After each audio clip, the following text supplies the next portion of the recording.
Señor, tú tienes palabras de vida eterna. Radio Católica 101.7 de FM presenta al presbítero Andrés Alejandro Chablé con la reflexión del Evangelio de hoy.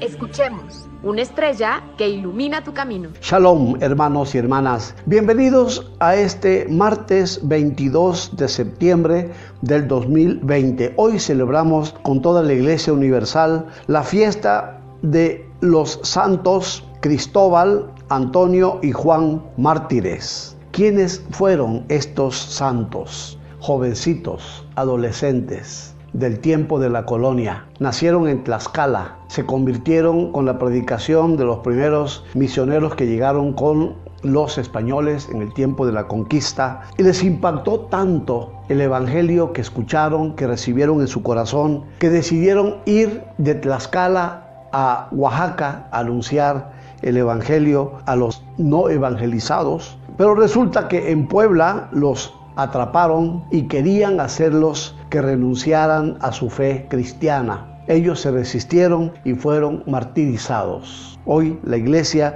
los ha elevado a los altares. Parece que fue el Papa San Juan Pablo II el que los canonizó en respuesta a su martirio. Derramaron la sangre por la causa del Evangelio y de Cristo. Tenían un celo apostólico increíble. A su temprana edad eran adolescentes, fueron capaces de renunciar a sí mismos y abrazar el martirio, el sacrificio por la causa del Señor. Felicidades a todos los que llevan este nombre, Cristóbal, Antonio y Juan, mártires de Tlaxcala. Del Santo Evangelio según San Lucas. Gloria a ti, Señor. En aquel tiempo fueron a ver a Jesús su madre y sus parientes, pero no podían llegar hasta donde él estaba porque había mucha gente. Entonces alguien le fue a decir: tu madre y tus hermanos están allá afuera y quieren verte. Pero él respondió: mi madre y mis hermanos son aquellos que escuchan la palabra de Dios y la ponen en práctica.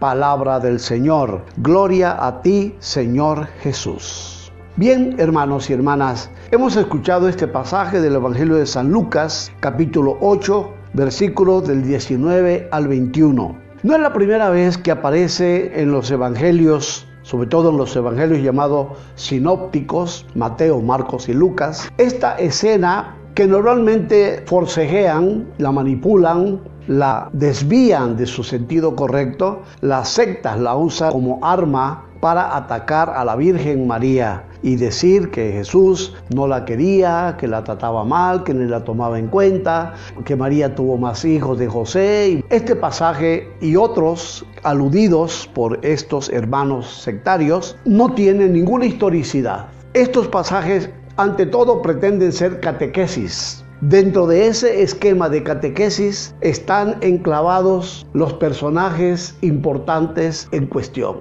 La madre de Jesús. Fijémonos cómo dentro del contexto San Lucas nos presenta hoy esta figura. Fueron a ver a Jesús su madre y sus parientes, pero no podían llegar hasta donde él estaba porque había mucha gente. Ese es el escenario. A propósito, Lucas, Mateo, Marcos también nos lo presentan así. Jesús con la gente enseñándoles el camino del reino. Jesús enseñando su palabra al pueblo. Las tres escenas de los tres evangelistas, con algunos detalles uno con otro, por supuesto, pero apuntan a la misma escena. Jesús está instruyendo a los nuevos discípulos. El escenario como catequesis es presentado de esa manera. Su madre y sus parientes, otros evangelios dicen sus hermanos, sus hermanas, lo buscan. Y entonces Jesús responde cuando le dicen: tu madre y tus hermanos están allá afuera y quieren verte. Pero él respondió: mi madre y mis hermanos son aquellos que escuchan la palabra de Dios y la ponen en práctica. El reino de Dios acogido desde el corazón. Cuando la persona se hace discípulo o discípula de Jesús, rompe prácticamente la relación estrecha, singular de los lazos de consanguinidad y se pasan a los lazos de la fe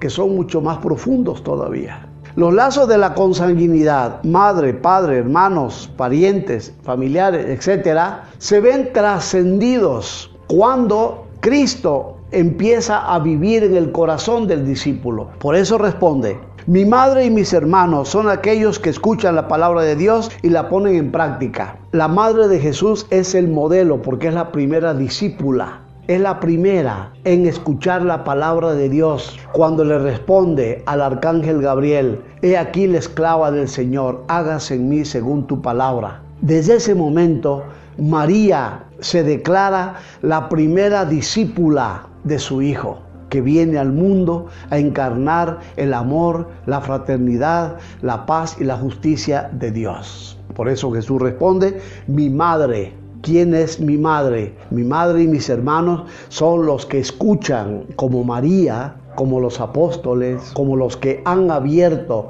su corazón, su vida, su historia, su mente a la palabra de Dios y se dejan llevar por ese caudal de amor, como María lo hace. No es un desprecio ni es un olvido. Recordemos que estos pasajes son catequesis, aprovechando la maternidad de María, la figura de María. Los hermanos y las hermanas de Jesús no eran hermanos y hermanas de padre y madre como lo entendemos nosotros. En las culturas orientales, como en culturas africanas, la hermandad se extiende hasta varias generaciones de consanguinidad. Por ejemplo, en el África donde trabajaba, no conocí la palabra primos, no hay esa palabra. Todos se dicen hermanos. Nosotros tenemos un esquema familiar de bosquejo occidental, lo trajeron los españoles, en donde existen primos, primas, tíos, tías, yernos, nueras, suegras, etc.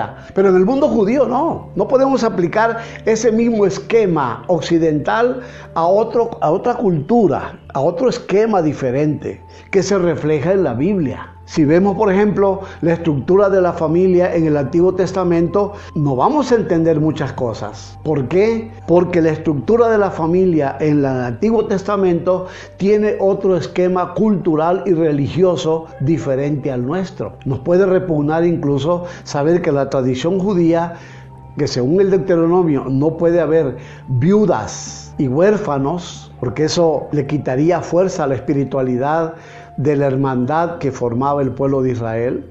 No puede permitirse que una mujer quede sola con sus hijos. Por eso se dice, cuando la mujer enviuda, el siguiente hermano debe casarse con la viuda y acoger la familia como suya. Es otro esquema. A nosotros quizás nos rechine, nos dice, ¿pero cómo? Y si no hay otro hermano, se buscará en la parentela del difunto otro hombre soltero que pueda hacerse cargo de la viuda y de los hijos del difunto. Entre nosotros no hay eso. Quizás hasta pueda chocar un poco con nuestras costumbres, aunque se dan casos, pero no tiene nada de malo. En el mundo judío era lo que llamamos la ley del roel, así le llamaban, el levirato.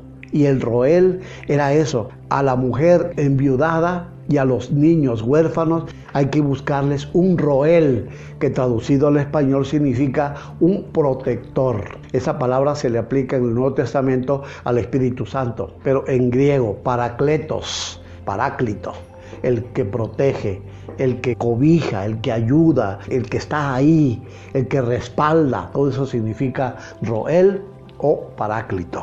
Hermanos y hermanas, que este pasaje nos invite a todos a ir en el camino de María como discípula que llega hasta la cruz. A los discípulos que se hacen hermanos de Jesús y crean lazos de fraternidad más allá de la propia consanguinidad. ¿Quién es mi madre y mis hermanos? Los que escuchan la palabra de Dios y la ponen en práctica. Shalom, hermanos y hermanas, hasta el próximo comentario.